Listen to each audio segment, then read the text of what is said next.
Chapitre 1. Le scénario de vie. Depuis toujours, l'homme aime raconter et écouter des histoires. Contes, légendes, fictions, romans, vaudevilles ou tragédies grecques, même la plus simple anecdote peut devenir captivante si le conteur sait entretenir le suspense. Nous raffolons également tous du théâtre. On crée une aventure, on en peaufine les dialogues, les rebondissements et on la met en scène. Pendant la représentation, chaque spectateur vit par procuration la vie des personnages de cette histoire. Il tremble pour ses héros, s'associe à leurs émotions, rit, pleure et applaudit. En parallèle, si nous prenons la peine d'écouter attentivement notre voisin de palier ou notre boulangère, nous pouvons nous rendre compte que chaque vie est une épopée dont les péripéties feraient un bon film. Le psychiatre américain Eric Berne, père fondateur de l'analyse transactionnelle, a intuitionné qu'à l'instar du théâtre, chaque vie est régie par un scénario, conçu inconsciemment par la personne elle-même dans son enfance et suivi tout au long de sa vie jusqu'au dénouement, hélas, souvent prévisible. Et pour Eric Berne, la trame de ce scénario apparaît clairement dans les propos tenus par le patient pour peu qu'on sache écouter d'une certaine façon. C'est pourquoi il proposait à ses élèves de pratiquer une écoute équivalente à celle d'un méga mauvais magnétophone. Sur la bande mal enregistrée apparaîtraient des discours récurrents dont certains mots ressortiraient plus que d'autres. Travailler dur, jamais remercier, donner le meilleur de moi-même, pas récompensé, m'épuiser à la tâche, et pourquoi, je vous le demande, etc.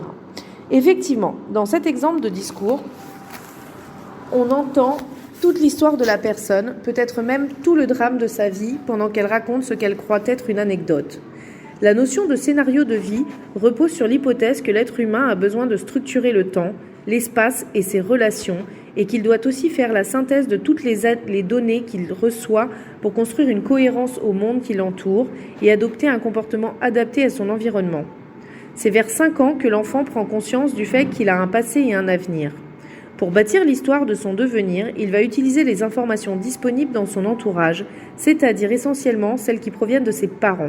Ceux-ci vont servir d'exemple, de modèle, de prophète, de juge et d'informateur. Ainsi, le scénario est un plan de vie en voie de réalisation, conçu dans la petite enfance sous la pression parentale. Il constitue une force psychologique qui va pousser la personne vers son destin, qu'elle le combatte ou qu'elle le considère comme un choix. Construction du scénario. Les influences parentales. Dans leur vie quotidienne, les parents agissent, réagissent et s'expriment spontanément, quelquefois sans réfléchir, mais surtout sans être toujours conscients de l'impact à long terme sur leurs enfants des messages véhiculés par leur attitude et leur discours.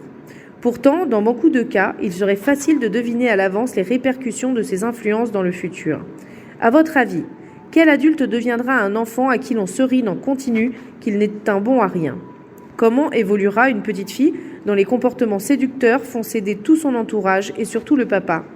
Quel avenir prédiriez-vous à un petit garçon élevé dans l'idée qu'il doit être le premier partout ?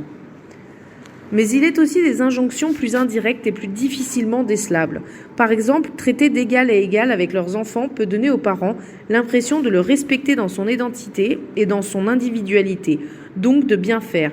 Pourtant, les messages qui passent à travers cette attitude égalitaire sont entre autres, ne sois pas un enfant, comporte-toi en adulte, responsable et réfléchi. Ne t'appuie pas sur moi, je ne suis pas plus fort que toi. Ces instructions secrètes vont générer à long terme de l'anxiété et de l'hypercontrôle. Il est bien sûr impossible de maîtriser tous les paramètres de ce que l'on transmet à un enfant et le fait, ce que je dis, pas ce que je fais, résume bien toute la conscience que nous avons de nos contradictions éducatives. Mais il est important de savoir que quoi qu'ils fassent, présents ou absents, les parents ne peuvent pas ne pas influencer le devenir de leurs enfants. Les enfants se comporteront toute leur vie exactement selon les attentes rarement conscientes de leurs parents. C'est pourquoi il existe toujours une divergence entre ce que sont devenus les enfants, ce qu'ils avaient la possibilité de devenir et ce qu'il leur a été permis d'accomplir. Certains enfants verront leur potentiel immédiatement étouffé quand d'autres pourront se développer assez largement. Les messages parentaux qui vont amener l'enfant à se bâtir un scénario de vie sont de 3 sortes. Les injonctions et les permissions, les directives. Les enfants ont le pouvoir redoutable et merveilleux de communiquer de l'enfant qu'ils sont avec l'adulte que nous sommes, tout en communiquant parallèlement de manière silencieuse et inconsciente de l'enfant qu'ils sont avec l'enfant que nous étions au même âge. Ce qui génère parfois chez nous, les adultes, de fortes réactions émotionnelles. Dans la plupart des cas, ces réactions émotionnelles prennent plutôt la forme de l'empathie et de l'attendrissement. Mais il arrive aussi que les enfants stimulent la jalousie ou la souffrance de l'enfant intérieur de leurs parents, et dans ce cas, la réplique de l'enfant intérieur pourra être violente et destructrice. Ne me dépasse pas, n'existe pas. Les injonctions et les permissions émanent de l'enfant intérieur des parents. Elles sont l'expression de leur sentiment profond d'acceptation ou de rejet pour leur enfant et aussi de leurs sentiments envers eux-mêmes, la vie en général et des permissions et injonctions qu'ils ont eux-mêmes reçues. Si leur enfant intérieur est heureux et épanoui, les parents transmettront beaucoup de permissions. Si l'enfant intérieur des parents est malheureux, en position de vie négative, il diffusera des injonctions néfastes qui peuvent être comparées à un mauvais sort jeté à l'enfant. Car les permissions et les injonctions ont un impact très important. Elles sont le plus souvent non verbales, gestes, contacts, ton de voix, réactions spontanées, et envoyées à un âge où l'enfant ne comprend de toute façon pas encore le langage verbal. Elles s'adressent à la partie la plus archaïque de l'enfant, avant qu'il n'ait pu mettre en place son propre discernement et son autoprotection. Elles proviennent de personnes vécues comme toutes puissantes par l'enfant, ayant droit de vie et de mort sur lui, véritables ogres et sorcières ou bonnes fées penchées sur son berceau. Prenons justement l'exemple d'un bébé vocalisant dans son berceau à l'aube. Il rit tout seul, pousse de petits cris, puis, s'ennuyant, intensifie ses cris pour appeler ses parents. Ceux-ci se réveillent, partagés entre une envie de dormir encore un peu, la conscience qu'ils ont de leur devoir parental et leur plaisir de câliner le bébé. Suivant le sentiment qui va l'emporter, leur réaction aux appels du bébé pourra être joyeuse et accueillante ou stressée et maussade et donnera à cet enfant une idée très précise du droit qu'il a ou non d'exister dans la vie de ses parents. De la même façon, un parent qui abandonne son enfant ou refuse de le reconnaître lui transmet de manière absolue son refus de le voir exister. Voilà pourquoi, même absents, les parents influencent le devenir de leurs enfants. Comme elles ont été peu ou pas verbalisées, c'est de manière très intuitive que vous allez sentir quelles permissions et quelles injonctions vous avez reçues de vos parents. Voici les principales injonctions et permissions. Injonction. N'existe pas. Ne sois pas toi-même. Ne grandis pas. Ne sois pas un enfant. Ne réussis pas. Ne fais pas. N'aie pas de valeur. N'aie pas d'attache. Ne sois pas intime. Ne te porte pas bien. Ne pense pas. Ne sens pas et n'exprime pas tes émotions. Permission. Permission de vivre. Permission d'avoir ses propres sensations et d'en faire l'expérience. Permission de sentir et d'exprimer ses émotions. Permission de penser. Permission d'être émotionnellement et physiquement proche des autres. Permission d'être soi-même, sexe, race, taille, attribut, etc. Permission d'avoir l'âge que l'on a et de grandir. Permission de réussir. Avez-vous retrouvé les permissions qui vous ont été accordées ? Certaines injonctions vous concernent-elles ? Si oui, rendez-vous vite à la permission opposée à ces mauvais sorts. Le programme d'identification. Les messages du programme sont davantage verbalisés que les injonctions et permissions, bien qu'une bonne partie de ces messages passe par l'exemple et la démonstration. L'apprentissage se faisant beaucoup par l'imitation, les enfants modélisent naturellement les savoir-faire parentaux. C'est pourquoi la manière dont se comportent les parents, dont ils gèrent leurs émotions ou leur argent, leur façon de résoudre les problèmes, les gens qu'ils choisissent de fréquenter et le style de relation qu'ils entretiennent avec eux sont autant de références qu'ils proposent à leurs enfants. Leur comportement quotidien transmet en continu le message « Mon fils, ma fille, regardez-moi ». Voilà comment un homme adulte ou une femme adulte gère sa vie de grande personne. Oui, je vous l'accorde, cela fait froid dans le dos quand on y pense. En parallèle de ces modèles permanents que sont les parents pour leurs enfants, ils transmettent aussi verbalement mais indirectement des consignes de comportement. Un parent ne dira jamais ouvertement « Je t'ordonne d'être maladroit »,« Je veux que tu sois souffreteuse »,« J'exige que tu sois beau » ou « Je te somme d'être intelligente ». Pourtant, il clamera spontanément à tous les échos « Cet enfant est une maladresse »,« Ma petite dernière a une santé bien fragile »,« Ce n'est pas pour me vanter ou parce que je suis sa mère, mais mon fils est très beau », ou « Ma fille aînée a une intelligence hors du commun ». Mais si on le dit, c'est parce que c'est vrai, me direz-vous, convaincu d'avoir raison. Et non, c'est l'inverse. C'est parce que vous le croyez et que vous le dites que cela devient vrai. Ces attributions que nous accordons à nos enfants fonctionnent comme des suggestions hypnotiques. Si elles étaient formulées sous forme d'ordre, elles n'auraient pas la même efficacité. Sois stupide a peu de chances d'être suivie d'effet. En revanche, l'exclamation « mais quel idiot es-tu » aura un puissant impact. Ainsi, l'hypnotiseur ne dit jamais « je veux que vos paupières soient lourdes et que vous ayez sommeil ». Il utilise la formulation « vos paupières sont lourdes et vous avez sommeil ». Et ça marche. Il est même possible de faire bien pire en matière de suggestion hypnotique, par exemple en induisant une identification complète à un modèle négatif. Cette petite est tout le portrait de tante Odile, qui terminera sa vie folle dans un asile, ou tu finiras comme l'oncle Albert, un alcoolique notoire risé de tout son village. Votre enfant deviendra tout ce que vous croyez qu'il est, car les enfants se comportent exactement selon les attentes de leurs parents. De la même façon, vous aussi, vous portez sur vos épaules depuis votre enfance toutes les attributions de vos parents et vos comportements positifs et négatifs sont exactement conformes à leurs attentes conscientes ou inconscientes. Ce qui donne une emprise magique et durable aux injonctions et attributions, c'est qu'elles sont transmises de façon subtile et indirecte. Si leurs messages sont négatifs, ils amoindrissent la puissance de l'être. Les parents perdants transmettent un programme de perdants. Si leur message est positif, alors les permissions et attributions accroissent la puissance de l'être. C'est pourquoi tous les éducateurs devraient partir du postulat que les enfants sont naturellement intelligents, bons, perspicaces, beaux et pleins de santé pour pouvoir leur transmettre ce message sans avoir à y réfléchir. Les directives. Le troisième type de message communiqué par l'entourage parental s'appelle les directives. Cette fois, les consignes sont complètement et directement verbalisées, ce qui les rend plus faciles à identifier. Les directives sont transmises par des conseils, des réprimandes, des encouragements et par la philosophie familiale et son réservoir de dictons. Ces messages contraignants s'impriment progressivement et continuent à agir inconsciemment sur la personne devenue adulte pour lui dicter sa conduite comme des ordres permanents. C'est pourquoi on les appelle aussi des drivers, c'est-à-dire des pilotes de personnalité. En période de stress intense, l'emprise de ces programmations sur le comportement de la personne est décuplée. On distingue 5 catégories de directives. Sois parfait. La personne va au-delà de la saine recherche d'excellence et tombe dans un perfectionnisme maladif. Jamais satisfaite des résultats, elle est très critique avec elle-même. Comme elle perd beaucoup de temps et d'énergie à fignoler les détails, elle diminue sa productivité. Les erreurs, même minimes, sont vécues comme des échecs cuisants. Sois fort. La personne n'écoute ni ses besoins ni ses émotions. Elle pense qu'il ne faut pas s'écouter dans la vie et qu'il faut tenir le coup coûte que coûte. Elle se sentirait coupable de craquer.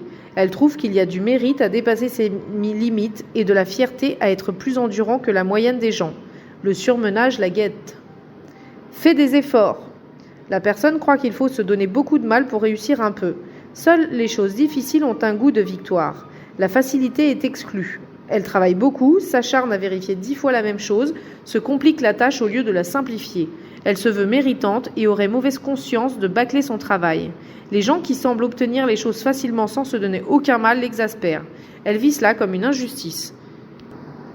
Dépêche-toi. La personne est d'une nature impatiente. Elle déteste perdre son temps et être en retard. Elle est toujours en train de courir, a peur de rater le bus, de ne pas avoir fini à temps et se hâte pour faire des choses, quitte à ne pas prendre suffisamment de temps pour réfléchir, lire des consignes ou établir un plan de travail. La précipitation lui fait souvent faire des erreurs, donc perdre ce précieux temps qu'elle voulait gagner, car il faut tout recommencer. Fais plaisir. La personne a peur de déplaire, d'être rejetée ou abandonnée. Les désirs et les besoins des autres sont plus importants que les siens. Elle ne sait pas dire non, n'ose pas s'opposer et essaie de deviner ce qu'on attend d'elle. Elle a toujours peur de mal faire, de faire de la peine ou de blesser son entourage. Elle a besoin d'être encouragée et rassurée. Ce qu'en fait l'enfant. La décision de vie. Sous le tir croisé des injonctions et permissions inconscientes, du programme d'identification, des attributions indirectes et des consignes verbalisées, l'enfant reçoit une foule d'informations de nature différente et souvent contradictoires. Il va devoir en faire une synthèse cohérente pour trouver une logique au monde qui l'entoure et adapter son comportement à cet environnement, ce qui, dans certains cas, ne sera vraiment pas chose facile. L'enfant va décider que certaines attitudes sont une solution raisonnable pour agencer toutes ces données et se créer une philosophie et un équilibre de vie. Cela implique pour lui d'abdiquer partiellement, et certaines fois totalement, de son droit de puissance et de croissance pour adapter ses attentes et ses désirs à la situation. La décision de vie est donc un compromis entre le besoin naturel d'autonomie de l'enfant et les instructions familiales qu'il reçoit. C'est également à partir de ces déductions que l'enfant choisira sa position existentielle. Il pensera « je suis quelqu'un de bien » ou « je ne vaux rien » et les autres sont des gens bien ou ils ne valent rien. Puis il bâtira autour de ses positions de vie les croyances qui en découleront. Si le monde dans lequel évolue l'enfant est serein et positif, il ne subira pas de pression et pourra prendre une décision de vie assez tardivement vers l'adolescence. Il disposera alors d'un discernement suffisant et de données assez nombreuses pour que ses décisions soient objectives, souples et ouvertes. Mais si l'enfant évolue dans un milieu dysfonctionnant, pathologique et ou violent, il va devoir prendre une décision de vie très tôt, beaucoup trop tôt. Cette décision sera basée sur trop peu de données pour être objective et construite avec une logique trop archaïque pour être opérationnelle. C'est pourquoi elle le maintiendra dans des positions de vie extrêmes et dans des mécanismes de survie inadaptés à sa vie d'adulte qui le feront beaucoup souffrir tout au long de son existence. Beaucoup de gens se souviennent avec exactitude de leur décision de vie et du moment où ils l'ont prise. J'avais 10 ans, j'étais dans mon jardin avec mes parents, je m'y revois encore. J'ai pensé très fort. Moi, je ne deviendrai jamais comme eux. Et j'ai tenu parole. J'avais tellement prié le petit Jésus pour que mon père arrête de me battre, mais il ne l'a pas exaucé. À l'angle de ma maison, il y avait un crucifix. C'est devant lui, à 6 ans, après une raclée monstrueuse, que j'ai fait le serment de ne plus jamais demander de l'aide, à personne, même à Dieu lui-même. Je vous laisse imaginer la solitude morale de cette personne, condamnée par cette décision, à ne plus pouvoir trouver d'appui ni de réconfort auprès de ses semblables, ni même en s'appuyant sur sa propre foi. Le choix du héros. En posant la question « Quels étaient tes héros favoris et ton histoire préférée ?», on peut avoir une idée assez précise du scénario de vie que la personne s'est créé, car la corrélation entre cette histoire et la vie de cette personne offre souvent des similitudes troublantes. En effet, les histoires que nous écoutons fonctionnent comme autant de métaphores de notre propre histoire. Nous pouvons autant nous projeter dans la vie de Robin des Bois et nous rêver en justicier à sa place que dans celle de notre voisine et nous imaginer avoir son cancer.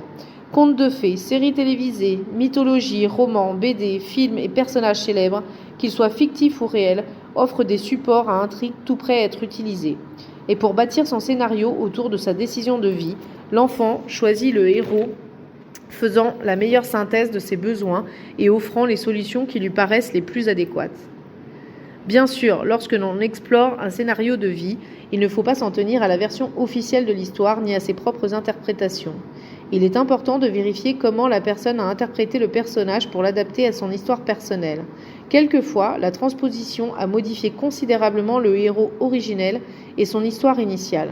L'inconvénient majeur de choisir une trame de récit déjà existante et que dans beaucoup d'histoires, même si elles finissent bien, ce qui n'est déjà pas toujours le cas, le héros est délivré par une intervention extérieure. Cela génère une croyance très limitante en un événement miracle qui résoudrait tous les problèmes d'un seul coup, et cela empêche de sortir du scénario par ses propres moyens. C'est pourquoi beaucoup de gens restent bloqués à attendre leur libération définitive d'un événement très improbable. Gagner au loto, hériter d'un oncle d'Amérique inconnu, rencontrer le prince charmant, etc., quand ce n'est pas la mort d'un patron ou d'un époux gênant. Enfin, le titre du scénario peut être donné par le prénom ou le surnom de l'enfant. Certains prénoms, lourdement chargés d'histoire, valent à eux seuls une programmation scénaristique. Analyse du scénario. Quelques exemples tirés de ma pratique. Sophie, la petite sirène. Non désirée par ses parents, Sophie les a toujours entendus dire qu'ils ne se seraient pas mariés s'ils n'y avaient pas été obligés par sa venue. Elle a grandi au milieu des mésaventures conjugales en se sentant encombrante et coupable d'exister. Lorsqu'elle essayait d'attirer l'attention de ses parents et d'égayer le lourd climat familial de ses gai babillages, elle recevait l'injonction « Tais-toi, tu nous fatigues ». Le conte de la petite sirène d'Anderson est venu à point nommé lui donner l'explication de son problème. Une sorcière, ses parents, voulaient lui voler sa voix et l'anéantir. Seul un amour sincère pourrait la sauver. À l'instar de la petite sirène, elle devait donc se taire et attendre passivement en espérant qu'un prince l'aimerait un jour pour lui rendre le droit d'exister. Elle devint infirmière pour égaler en générosité son héroïne, qui sauvait les humains de la noyade, et attendit silencieusement dans l'ombre qu'un prince découvre sa présence et les trésors de bonté qu'elle lui réservait. Malheureusement, l'histoire de la petite sirène finit mal. C'est une autre, moins bonne certes, mais plus voyante et plus bruyante, qui capte l'attention du prince. Et c'est ce qui arrivait systématiquement à Sophie dans sa vie de femme. Elle s'attachait en secret à des hommes qui, au lieu de découvrir la passion qu'elle leur vouait silencieusement, la traitaient en bonne copine et épousaient ses amis. Romain, le nouveau James Dean. Sa mère se croyait intelligente et pensait que tous les hommes étaient stupides. Pour se le confirmer, elle épousa un homme dont l'alcoolisme rendait les propos incohérents à souhait. L'injonction qu'elle transmit à Romain fut « ne pense pas », et la dyslexie de l'enfant établit la preuve irréfutable de sa stupidité. De son côté, le père proposa à l'enfant le programme de l'alcoolisme comme excellent moyen de ne pas penser et d'être aussi stupide que sa mère le voudrait. Parallèlement, comme l'enfant intérieur du père était jaloux de ce fils, il lui transmit aussi l'injonction « détruis-toi pour ne pas me dépasser ». Romain et moi avons frémi rétrospectivement en réalisant qu'il avait choisi James Dean et sa fin tragiquement précoce pour résoudre l'équation parentale.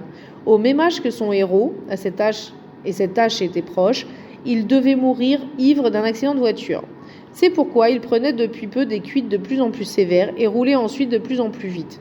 Il fut à peine surpris, alors qu'il était devenu sobre et qu'il reconstruisait sa vie, d'entendre sa mère lui asséner avec mépris: « De toute façon, tu es et tu resteras un alcoolique comme ton père. » Heureusement, l'injonction n'en fonctionnait plus. Dans les Alpes avec Heidi. Notre région alpestre regorge de petites Heidi ayant fui la trépidante vie citadine, mais aussi le manque de chaleur de leur foyer d'origine, pour épouser un Savoyard bourru, mais tendre, et vivre en paix en station dans un joli chalet. Si certaines ont déchanté, le montagnard se révélant plus bourru que tendre, j'en connais d'autres qui ont trouvé un bel équilibre de vie sur leur alpage. Trouvez votre scénario. Il existe de nombreux questionnaires pour mettre à jour les scénarios. En voici un exemple. Décrivez votre mère en 5 à 10 adjectifs. Décrivez votre père en 5 à 10 adjectifs. Qu'est-ce que votre mère vous interdisait le plus formellement?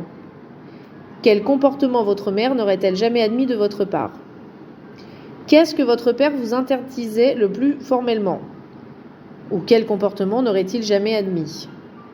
De quoi votre mère vous encourageait-elle principalement? À quoi votre père vous encourageait-il principalement?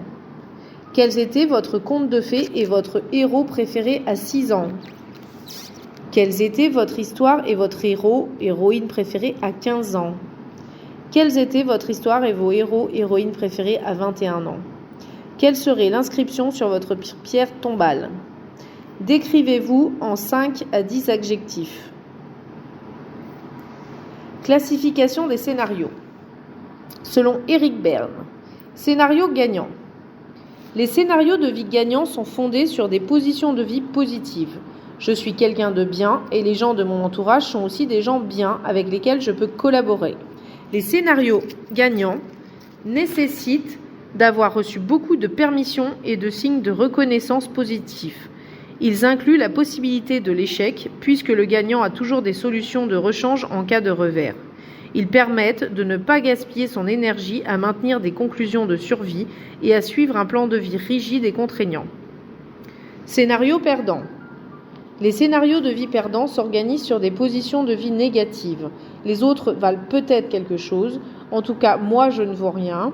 Ces scénarios excluent la possibilité de l'échec et laissent la personne très démunie, sans solution de rechange en cas d'infortune. Ils reposent essentiellement sur des signes de reconnaissance négatifs et génèrent des vies difficiles, pleines de découragement et de déboire. Scénario destructeur. Ils proviennent de positions de vie extrêmes. Je ne vaux rien et vous non plus. Ils ont une fin dramatique, asile, morgue ou tribunal. Scénario banal. Les scénarios banals offrent des vies ternes, aux émotions peu intenses, aux échanges relationnels peu impliquants. Classification selon Claude Steiner. Scénario sans amour. scénario de dépression dont le but est de détruire systématiquement tout le potentiel affectif dont on pourrait disposer. Scénario sans joie, destruction du potentiel de liberté et de gaieté de l'enfant spontané. Scénario sans raison, scénario fondé sur la destruction du potentiel perceptif de la capacité à comprendre le monde. Bill Holloway y ajoute le scénario sans repos, celui de l'hyperactif surmené. Pour Claude Steiner, les scénarios négatifs se créent en fonction de la destruction du potentiel initial et inné des enfants à rire, aimer et comprendre. Les 3 sortes de scénarios, sans amour, sans joie et sans raison, couvrent l'ensemble des troubles affectifs qui amènent à consulter un thérapeute.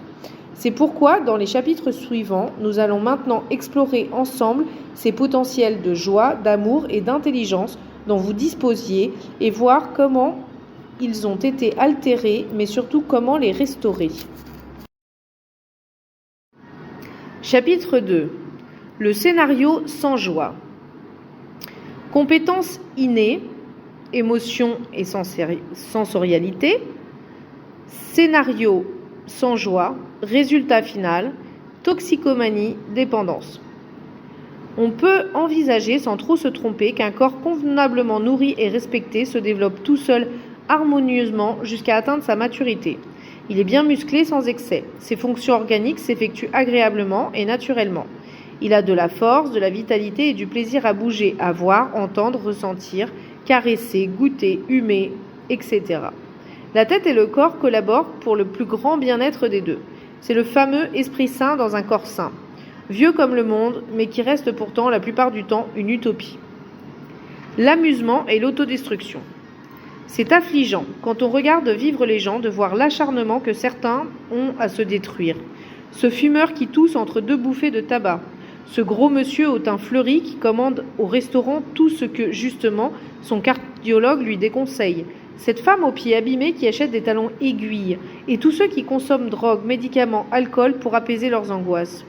Observez comme on passe vite pour un moralisateur austère quand on fait remarquer tout cela et à quel point le fait de prendre soin de soi est présenté comme une ascèse déprimante et non comme un acte joyeux et constructif. Prendre soin de soi, ce n'est pas drôle, mais se détruire, ça c'est rigolo. La cuite mémorable de samedi dernier, même si on a vomi partout et eu mal à la tête pendant 48 heures, sera racontée en s'exclafant. Quelle bonne soirée! Comme on a rigolé! Il y a quelque temps, j'ai regardé une émission d'actualité qui avait choisi de traiter le thème de la fête. Intitulée La Teuf, elle se targuait de présenter les différentes factions actuelles de s'amuser. Premier reportage. Des cultivateurs et consommateurs de cannabis avaient loué une grande bâtisse dans un village isolé et, sous couvert de primer la meilleure production, avaient passé leur week-end à fumer joint sur joint. J'imaginais leurs sensations corporelles. Tête lourde, esprit embrumé, yeux éclatés, poumons suffoqués, comme ils devaient être mal dans leur corps à l'issue de ce week-end. Second reportage. Les afters. Certains fêtards invétérés ne savent pas s'arrêter de bringuer au petit matin. Alors ils repartent en quête d'une nouvelle sorte d'établissement, les afters, ouvrant quand les boîtes de nuit ferment pour continuer la fête. Pourtant, à 7 heures du matin, lorsqu'on a dansé toute la nuit, on a les tympans douloureux, les pieds meurtris, le dos en compote et une forte envie de dormir. Qu'est-ce qui peut bien pousser certains à passer outre ce besoin légitime de repos de leur organisme? Troisième reportage. Les soirées élastiques.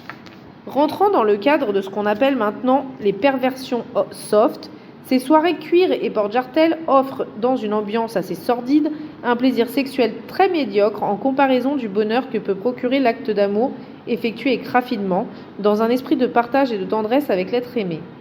Paradis artificiel, abrutissement et épuisement, vulgaire excitation sexuelle, où est la joie dans tout cela? Remarquez au passage à quel point le simple fait de poser cette question fait immédiatement passer pour un rabat-joie, justement. La joie est une compétence innée. Les enfants ont une compétence innée pour la joie de vivre, et celle-ci passe tout simplement par une multisensorialité exacerbée. Regardez un bébé expérimenter la texture de sa première compote. Avec des mimiques dignes d'un œnologue, il mâchouille sa mixture, la passe d'une joue à l'autre, sérieux et attentif avant de donner son verdict. Un cri de joie quand il verra approcher la prochaine cuillerée. Observez un enfant en train d'étudier une coccinelle. Son regard est un véritable microscope. Il détaille tout, il s'émerveille de tout. Le vernis de la carapace, les fines rayures, les yeux à facettes, les antennes frémissantes, l'extraordinaire technologie de cette carapace qui s'ouvre en deux pour laisser sortir des ailes diaphanes. Avouez-le, vous avez oublié depuis longtemps votre propre fascination pour les coccinelles. Pourvu d'un nez digne d'une truffe, l'enfant reconnaît toutes les odeurs et s'exclame « Dans mon lit, ça sent bon, moi !» Ses oreilles se ravissent de la moindre sonorité nouvelle et il veut vocaliser sur la même syllabe durant des heures, d'autant plus qu'il vit au présent, sans ces détestables notions d'urgence et d'impératif qui animent les adultes. Quant aux sensations corporelles, sa soif de câlins, de bisous et de caresses n'a d'égal que son envie de bouger, de danser et de rire. Freud a péjorativement dénommé les enfants des pervers polymorphes, transformant cette extraordinaire faculté d'aimer la vie par ses 5 sens en perversion dont la dominante sexuelle a été exagérée. Car si les enfants ont effectivement déjà une forme de sexualité, elle n'est qu'une partie de ce tout, une sensorialité extraordinairement développée. Parallèlement, les enfants ont un instinct très sûr, une intuition fulgurante, une capacité exceptionnelle à décoder le langage non verbal et une liaison constante à leurs émotions qui font d'eux de véritables extralucides. Et c'est tout simplement parce qu'ils sont connectés à leur centre de conscience dans leur corps. Le déni du corps. Le corps participe à la compréhension du monde. Par ses 5 sens, il capte 1000 informations utiles. Il sent les climats relationnels. L'estomac se noue, le cœur s'accélère, les pommettes rougissent, les mains deviennent moites. Tremblements, frissons, bouffées d'allégresse, le corps parle jusque dans l'explosion d'une crise de larmes apaisante ou d'un fou rire libérateur. Mais la joie est un péché. Pour des raisons de productivité, de rentabilité, de compétitivité, on éduque les enfants à vivre dans l'inconfort, à ne pas respecter leur corps, leurs besoins et leurs perceptions. Allez, debout, paresseux. Mais non, ça ne fait pas mal, tu es bien douillé.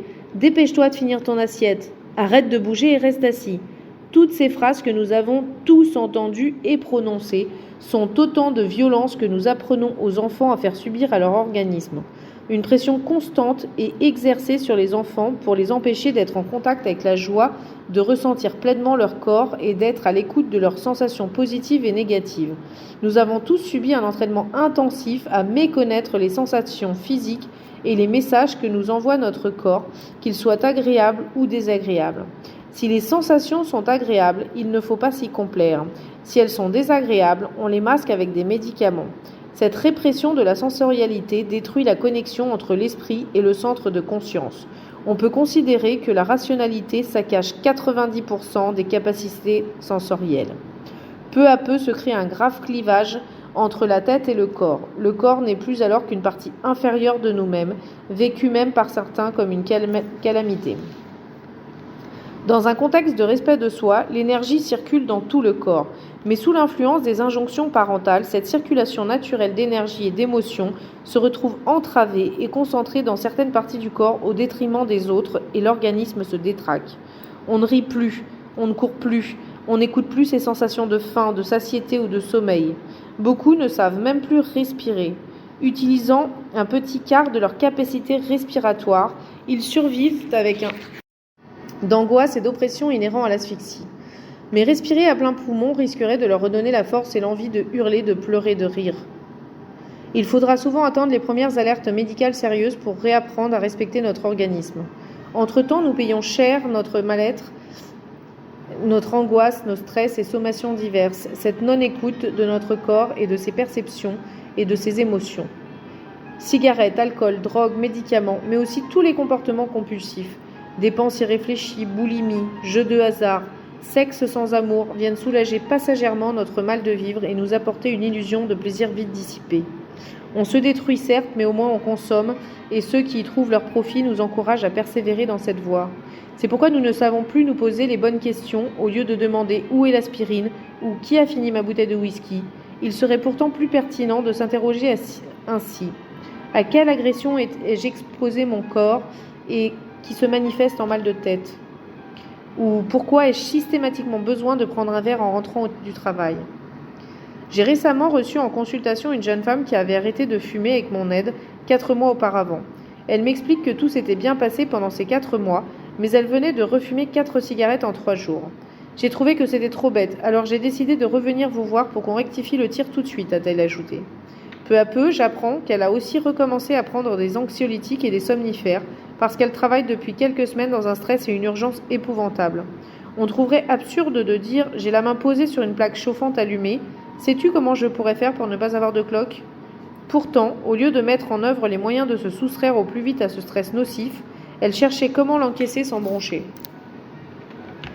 Le corps est la chapelle de l'âme.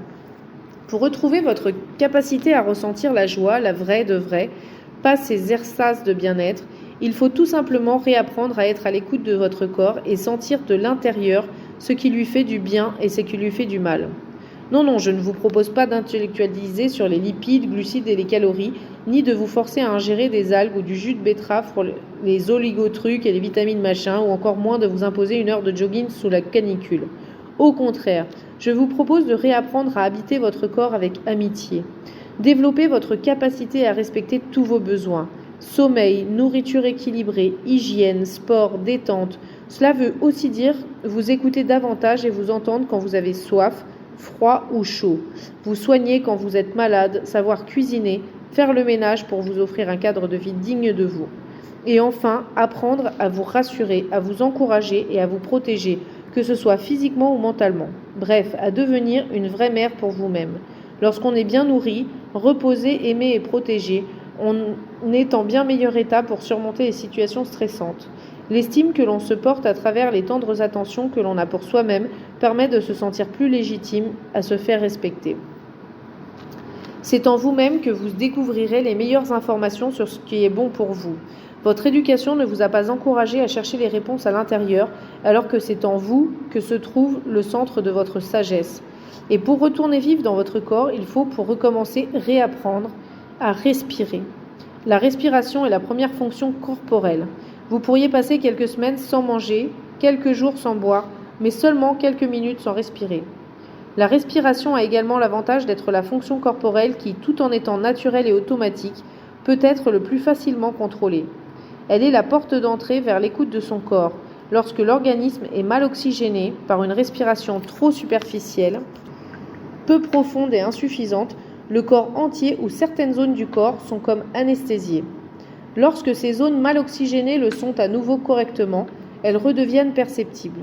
Plus on respire librement, amplement, plus on retrouve le contact avec les différentes parties de son corps qui peuvent enfin faire parvenir leurs informations utiles pour le bien-être global.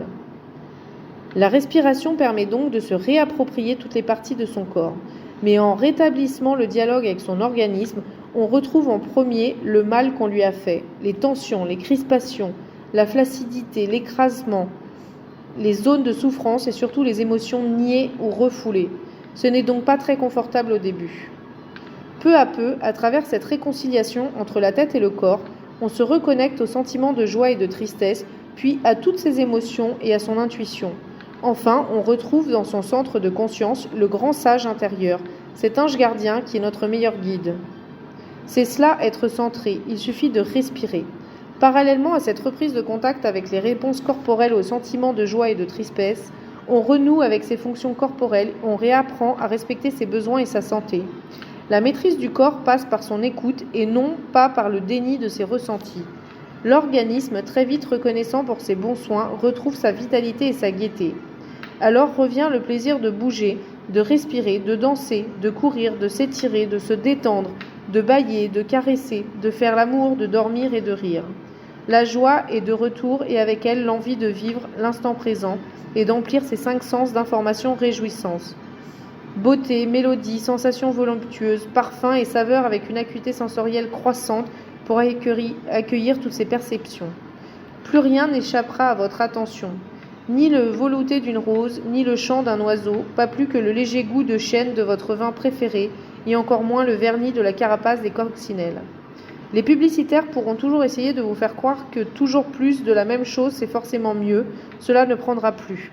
Rassasié de bonnes choses, on ressent instinctivement que plus de la même chose c'est vite trop, et qu'en tout cas ce n'est sûrement pas mieux. Jean-Claude Van Damme, sous ses airs farfelus, a parfaitement raison. Pour être heureux, il suffit de vivre au présent. Les 5 sens en éveil, d'être, comme il dit, aware tout simplement. Car le bonheur n'est pas dans les apparences physiques ou sociales ou dans la performance, mais il consiste à se rapprocher d'un. Chapitre 3. Le scénario sans amour. Compétence innée. L'intimité. Scénario sans amour. Résultat final. Dépression, suicide, destruction du potentiel affectif. Donnez-moi des caresses. L'amour est ce qui préoccupe le plus de gens et c'est souvent l'échec sentimental qui conduit à consulter un thérapeute. Eric Berne a mis en évidence l'unité de reconnaissance humaine, véritable atome d'amour, le signe de reconnaissance appelé également stroke, stimulation ou caresse. Parallèlement, on a maintenant largement démontré à travers différentes situations de mise en isolement que l'absence de ces signes de reconnaissance est source de souffrance, de maladies physiques, de désordre mental et même de mort. Nous avons tous un besoin vital de ces signes de reconnaissance au même titre que nous avons besoin d'air, de sommeil et de nourriture. Mais comment ces atomes d'amour circulent-ils dans notre vie ? Les signes de reconnaissance peuvent être verbaux, contenus du message, et non verbaux, ton de voix, attitude et aussi contact physique. Ils peuvent aussi être positifs, compliments, félicitations, remerciements, sourires, caresses, ou négatifs, critiques, insultes et coups. S'ils sont positifs, ils apporteront plaisir, confiance et épanouissement. S'ils sont négatifs, ils généreront inconfort, souffrance et méfiance. Quand il n'est pas possible d'obtenir des signes de reconnaissance positifs, on ira en chercher des négatifs.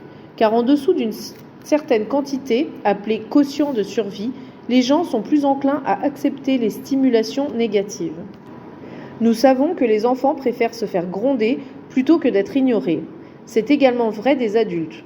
Nous provoquerons des disputes si nous avons besoin de recevoir de l'attention et qu'on ne nous en donne pas. Beaucoup des querelles conjugales ont pour origine la sensation de l'un d'être ignoré par l'autre. Il existe 4 catégories de signes de reconnaissance positifs: négatifs, conditionnels et inconditionnels. Les signes de reconnaissance conditionnels. Les conditionnels, comme leur nom l'indique, sont donnés assortis d'une condition. Ils sont plus prêtés que donnés. Ils concernent nos actes, nos comportements et nos avoirs. À tout moment, si nous changeons de comportement, ils peuvent nous être retirés. C'est pourquoi ils sont notre seule source de stimulation. Ils créent beaucoup d'insécurité. Exemple, votre sourire ensoleille ma journée quand j'arrive au bureau. Tu es très jolie avec cette robe. Ou je vous demande de faire plus attention, il y avait beaucoup de fautes d'orthographe dans votre dernier rapport. Ces stimulations sont source de motivation et permettent à la personne qui les reçoit d'adapter son comportement à ce que vous en attendez. Ainsi, la standardiste félicitée pour son sourire chaleureux aura à cœur de reproduire ce sourire en votre présence pour continuer à recevoir de vous d'autres caresses verbales. De même, la robe admirée sera portée souvent et avec plaisir. Inversement, la remarque sur ce travail mal effectué pourra inciter un subordonné à être plus attentif pour éviter des désagréments, d'autres réflexions négatives. Les conditionnels ont l'avantage de signifier aux autres les comportements qu'on accepte et ceux que l'on refuse, donc de poser les limites. Ils ont en revanche l'inconvénient de rendre la personne qui les reçoit dépendante de la personne qui les donne et de ne pas être une incitation à l'autonomie. Les signes de reconnaissance inconditionnels. Les inconditionnels, eux, concernent la personne dans ce qu'elle est, dans sa valeur, son identité et ses capacités. Ils sont donnés sans condition. Exemple, vous êtes vraiment très compétent. Tu es très belle. Ou vous êtes vraiment nul en orthographe. Comme les inconditionnels sont justement donnés sans condition, ils sont une source d'énergie durable et permettent à ceux qui les reçoivent de devenir autonomes et donc moins contrôlables. Les inconditionnels positifs sont source de santé, joie de vivre, motivation, croissance et confiance en soi. C'est pourquoi la personne qui les reçoit aura un comportement constructif pour elle et pour les autres. En revanche, les inconditionnellement négatifs sont dévastateurs pour celui qui les reçoit et le rendront destructeur pour lui comme pour les autres. Du jour où j'ai compris quels étaient les gens que j'exaspérais, j'avoue que j'ai tout fait pour les exaspérer. Ce qu'on m'accuserait d'être assez injustement, égoïste et cynique, ou prudent et moqueur, puissais-je le devenir afin que mes ennemis, voyant la différence, en restent confondus. Au travers de ces réflexions, Sacha Guitry illustre bien le mécanisme par lequel on entre dans des comportements destructeurs et autodestructeurs pour se conformer à la vision qu'on nous renvoie de nous-mêmes, même si on la sait injuste. Les règles d'économie des caresses. Pour Claude Steiner, les gens sont privés de leur capacité d'amour car créer une pénurie affective est plus efficace pour contrôler le comportement humain que la brutalité et les punitions, et cela permet un contrôle social au service de l'ordre établi. Effectivement, il est facilement observable que des règles d'économie tout à fait arbitraires et absurdes régissent notre communication et génèrent une insuffisance artificielle de stimulation, alors que notre réserve de caresses est potentiellement inépuisable. Ces règles d'économie sont au nombre de 5, et si nous les appliquons tous plus ou moins, elles ne sont jamais vraiment verbalisées. Ne donne pas de signe de reconnaissance librement. À vous, je peux bien le dire. Ma meilleure amie est une fille formidable. Elle est belle, intelligente, drôle et chaleureuse. Elle est aussi fiable et fidèle. Je suis fière et heureuse d'être son amie. Cela ne vous choque pas que je formule ainsi, mais croyez-vous que je pourrais le lui dire tel quel ? Tu es une fille formidable. Je te trouve belle, intelligente, drôle et chaleureuse. Tu es aussi fiable et fidèle. Je suis fière et heureuse d'être ton amie. Oui, vous l'avez remarqué, c'est moins facile à prononcer. De la même façon, beaucoup de gens sont mal à l'aise à l'idée de faire un compliment, même s'ils le pensent sincèrement. Entre hommes et femmes, les compliments sont encore plus difficiles à prononcer, car on leur donne immédiatement une connotation invitation sexuelle. Quant au contact physique, n'en parlons pas. En ce qui concerne les enfants, vous le savez bien, il ne faut surtout pas leur faire de compliments, ça les rendrait prétentieux. Dans le domaine du management, ce n'est guère mieux. Si je ne dis rien, c'est que tout va bien, s'insurgeait une directrice devant ma proposition de valider un travail bien fait. Un patron m'a même répondu effaré. Vous n'y pensez pas. Si je leur dis qu'ils sont bons, ils vont demander une augmentation. Pourtant, nous le savons. En ce qui nous concerne, ce sont les merci et les bravos qui nous donnent la force et l'envie de nous surpasser. Mais la règle ne donne pas de caresses librement fonctionne bien. Je ne dirai pas à cette femme inconnue qu'elle est très belle avec sa robe bleue, parce que je ne saurais pas comment le faire et que je me sentirais toute bête. Ne reçois pas les signes de reconnaissance librement. De toute façon, quand bien même aurais-je trouvé le courage et la manière de dire à cette femme qu'elle est très belle avec sa robe bleue, il y a de fortes chances qu'elle ne sache pas recevoir ce compliment. Elle se débattrait probablement avec pour objectif de le dévaloriser. Pensez-vous, c'est un vieux chiffon. Ou, vous savez, je l'ai eu en solde pour 3 fois rien. Ou vous êtes gentil, parce qu'avec 1000 kilos en trop, je me sens plutôt boudinée. L'interdiction de recevoir les caresses qui nous apporteraient du plaisir et de la confiance se traduit aussi en méfiance. On les croit insincères, intéressées. Où veut-elle en venir ? Ou qu'est-ce qu'elle va me demander ? Pourrait s'interroger silencieusement la dame en robe bleue. Ne demande pas de signe de reconnaissance quand tu en as besoin. À l'interdiction d'en donner et à celle d'en recevoir, vient s'ajouter l'interdit de demander. Il faut attendre que les autres devinent que l'on veut un coup de main, que l'on a envie d'un câlin ou que l'on aimerait qu'ils remarquent notre nouvelle coiffure. On tend bien quelques perches, on fait bien quelques allusions, on utilise des moyens détournés, souvent en vain. Alors on utilise le mode plaintif. Je me plains, je geins, je dis « Ah là là, j'en ai marre, je suis fatiguée, j'en peux plus, j'ai encore la vaisselle à faire et comme je dois retravailler sur le dossier Ludorio Eco ce soir, je ne pourrai même pas regarder le film à la télé. » J'aurais enfin besoin qu'il me prenne dans ses bras, qu'il me dise qu'il admire ma capacité de travail et d'organisation. J'aimerais qu'il me propose de me décharger de la vaisselle pour que je puisse m'atteler à mon dossier professionnel rapidement et je fondrais de tendresse s'il me disait « Je vais enregistrer un film pour qu'on le regarde ensemble un autre jour. » Mais il hausse les épaules et rétorque « Tu n'as qu'à laisser la vaisselle pour demain et puis tu es bien bête aussi d'accepter du boulot à la maison. » Non, il n'est pas plus mufle que la moyenne. Il applique simplement les règles d'économie. C'est à moi de réaliser que, lorsque je passe en mode plaintif, c'est que je suis au bout du rouleau, en pénurie intense de stimulation. Ensuite, je dois me poser la question. De quoi ai-je besoin maintenant ? Et réapprendre à exprimer clairement mes demandes. C'est tout un programme. Je suis bien d'accord. Ne refuse pas les signes de reconnaissance que tu n'aimes pas. Cette règle-là me semble être la plus dommageable des 5, puisque, non contente de priver de caresses qui seraient profitables, elle oblige à en subir des destructrices. Chaque critique, chaque dévalorisation, quand il ne s'agit pas de coups et d'insultes, sont autant d'attaques qui minent notre potentiel de santé, de joie de vivre, de motivation et de confiance en nous. Mais lorsqu'on est enfant, on ne peut pas se défendre des remontrances des adultes. « Regarde-moi quand je te parle, ne sois pas insolent » et l'enfant se retrouve béant et à éponger la négativité de l'adulte. Mais on nous a tellement dit que c'était pour notre bien et qu'il faut savoir accepter les critiques pour s'améliorer. Et puis, lorsqu'on a soif, on boirait même de la boue. Alors, peu de gens savent aujourd'hui se protéger de ces attaques nocives. D'autant plus qu'en marge des stimulations négatives, il existe aussi les caresses en toc. Sous leurs airs éventuellement flatteurs, certaines sont des critiques à peine voilées. Je sais que vous avez fait de votre mieux, ou c'est une belle réussite pour quelqu'un qui est parti de si bas. Les compliments comparatifs sont également empoisonnés car ils incitent à la compétition. Vous êtes la plus belle femme de ce groupe. Ton article est le plus intéressant du journal. Et puis enfin, il y a les signes de reconnaissance sincèrement positifs, mais qui nous valident d'une façon qui ne nous correspond pas. Nous avons le droit d'être agacés que les simulations s'adressent toujours aux mêmes aspects de nous-mêmes. J'en ai assez qu'on me dise que je suis belle, s'injure une jolie femme qui l'a trop entendu. J'aimerais bien qu'on m'apprécie pour autre chose que ma gentillesse, revendique une autre personne. Oui, il faut apprendre à refuser ces stimulations inadéquates ou destructrices pour protéger son identité. Ne te donne pas de signe de reconnaissance. Ne te vante pas. Vous êtes quelqu'un de bien et de capable. Vous avez un certain nombre de qualités et de réussites à votre actif, mais vous n'êtes pas autorisé à le penser et encore moins à le dire sous peine de passer pour un prétentieux. Pourtant, il ne s'agirait que d'être objectif et équitable avec vous-même et de faire l'inventaire de vos forces pour pouvoir vous appuyer dessus. Mais c'est interdit. Et comme l'application des autres règles génère déjà une énorme carence affective, beaucoup de gens s'auto-stimulent, mais en négatif, avec une virulence tyrannique. Leur dialogue intérieur critique et dévalorise en continu, ne leur laissant aucun répit.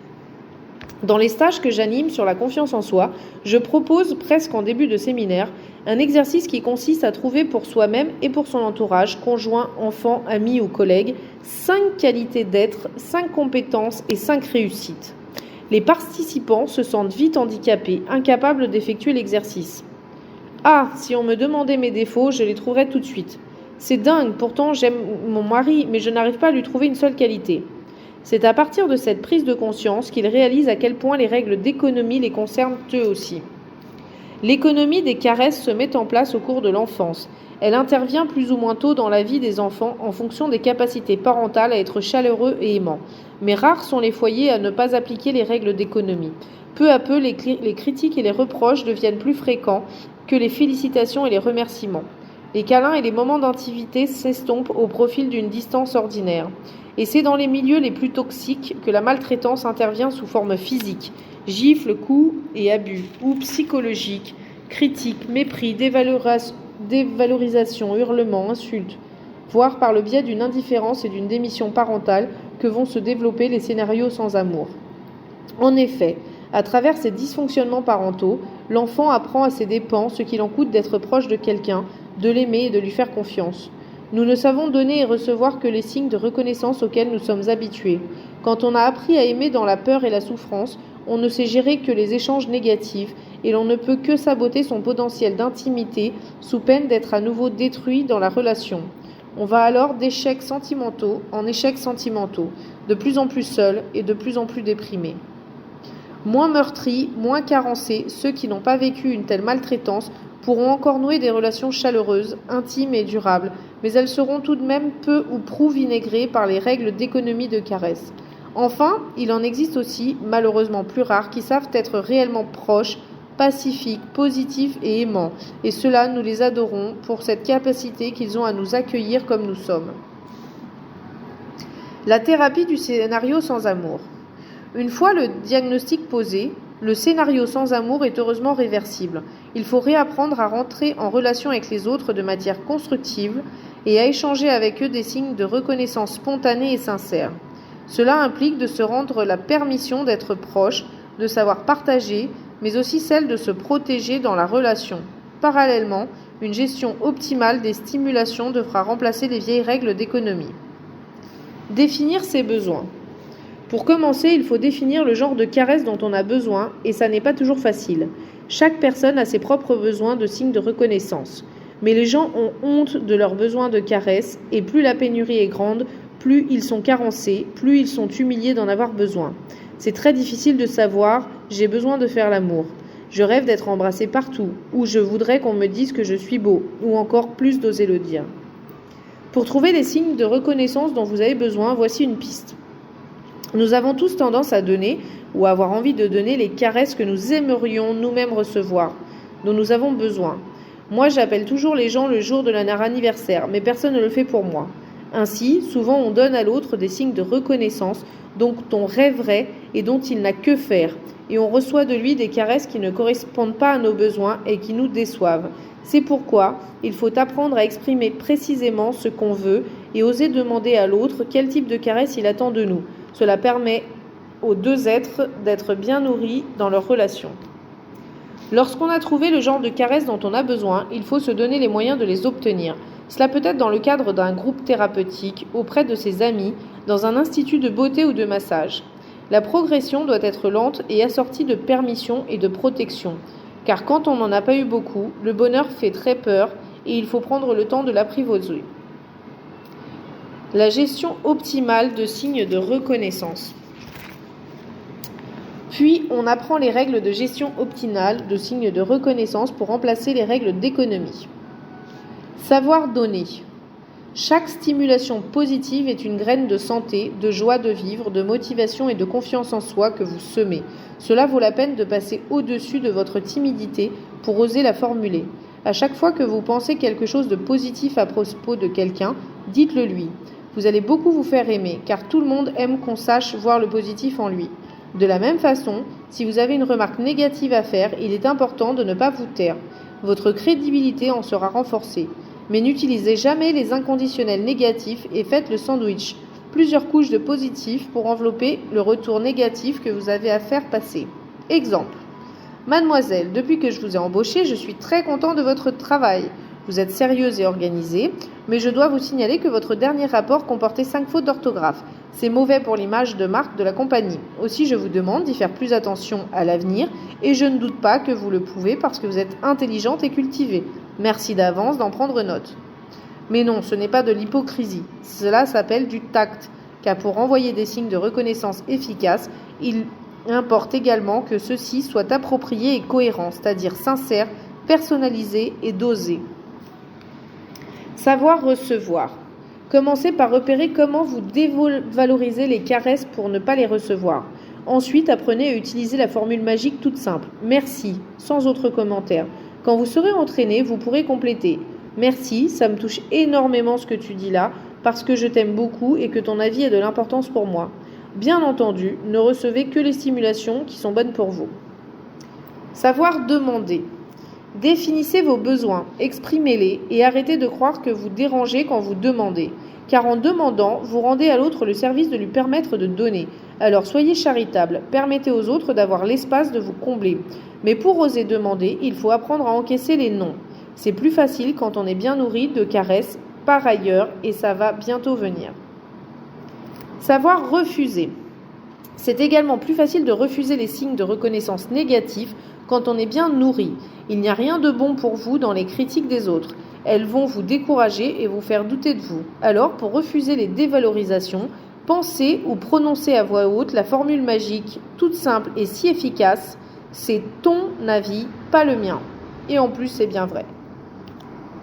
Savoir s'auto-donner. Tout ce que vous êtes capable de vous donner à vous-même décharge les autres de l'obligation de le faire pour vous, tout en vous assurant une autonomie sécurisante et confortable. Traitez-vous comme votre meilleur ami, soyez un majordome haut de gamme pour votre plus grand confort et chouchoutez-vous comme une mère. Vous pouvez également faire ce qu'on appelle des exercices de vantardise. Debout devant votre glace, félicitez-vous, complimentez-vous, dites-vous que tout le bien que vous pensez de vous-même. Ce n'est pas facile au début. Ensuite, une complicité avec vous-même s'installera dans la tendresse et dans l'humour. C'est tellement bon de pouvoir se faire des clins d'œil complices dans la glace. Donner, recevoir, demander, refuser et s'auto-donner sont les 5 règles d'une gestion optimale de toutes les formes d'énergie. Amour, sexe, argent, temps, responsabilité, pouvoir. Cela peut s'appliquer dans tous les domaines pour tout ce qui peut circuler dans votre vie. Lorsque le besoin d'échange de caresses est satisfait, l'antidote au scénario sans amour est activé. Si vous éprouvez le besoin d'approfondir ce chapitre, je vous invite à lire Satisfaire son besoin de reconnaissance de Simone Mortera et Olivier Nunch. L'avantage de soi-même. Alors, respirez.